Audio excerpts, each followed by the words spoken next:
So it's a very basic principle. I know we do it daily in our Aikido training, but I was watching some people training the other day, and it made me realise how much is in this particular basic part of our training that probably never gets looked at in an isolated way. And seeing as we've been deconstructing things and looking at them in detail over this weekend, I just want to have a look at the idea of breaking out of grips.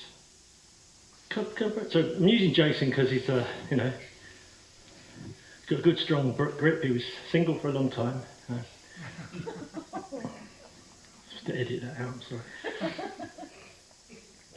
If we're not training, if someone grabs you like this, your instant reaction, the human reaction, especially as we assume someone grabbing you is going to give you a pull, aren't they? Or they're going to, it's a control thing. No one grabs you inertly. My reaction is to pull back. And of course, it's nonsense because my hand is bigger than my wrist. So there's no way it's going to go through. Okay? Now if I just turn you around, the weakness, and I just move into the camera, so the weakness in anybody's grip is this line down here, so between the thumb and the fingers. But at the moment, he's grabbing how most people would naturally grab, and the strong anchor here, and then the levers here of the fingers are stopping me from breaking out of that because my hand is flatter, or my wrist is flatter through that plane. So the mechanics of getting out of this, I've somehow got to get the blade of my hand to here and then get it out. But even if I'm holding this and pulling out, there's a strong leg, I can't get this out. So surprise, surprise, it has to be a body movement. Now I've seen some people can use, take a katana and get out, but I still think if someone's really resisting you hard, and we'll try this in a minute, it's actually very difficult to affect change to someone's grip, especially if they know what they're doing. So if I'm here,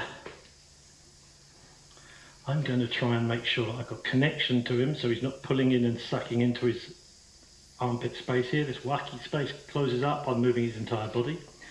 But I'm going to keep this in front of my centre and I'm going to just fan my hand as I turn, try and get my body behind it and turn out this grip. And he's being really genuine here and keeping hold of it all the time. Okay, so this is like the number one mechanical way of playing with this.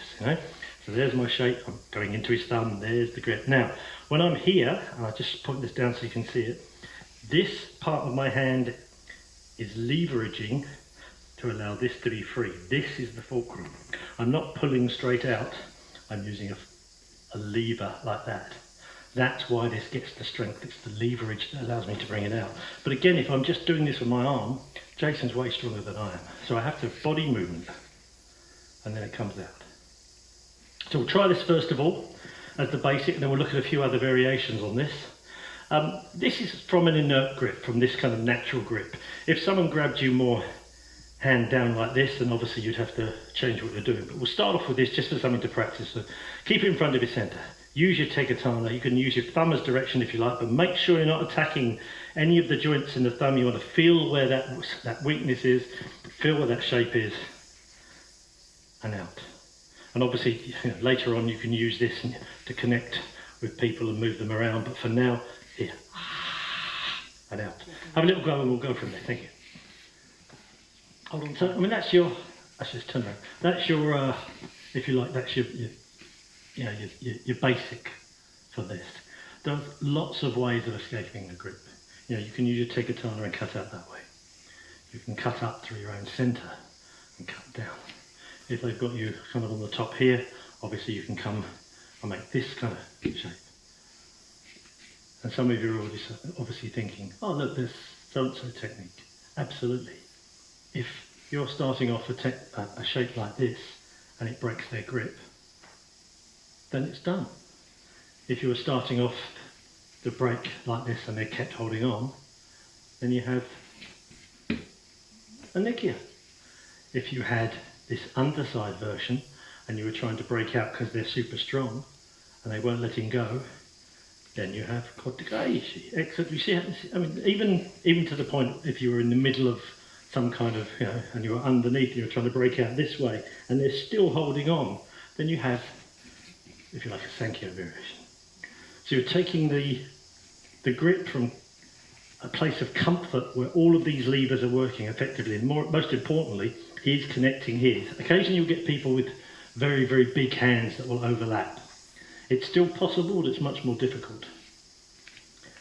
But you're trying to use the leverage within this circle. So the back of my hand is connecting to his fingers, it's allowing me then to free out. And occasionally you'll get someone slip out.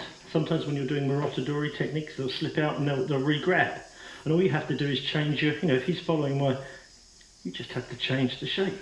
And this is actually quite an interesting kind of sticky hands kind of drill, depending on what he's doing. And I'm just trying to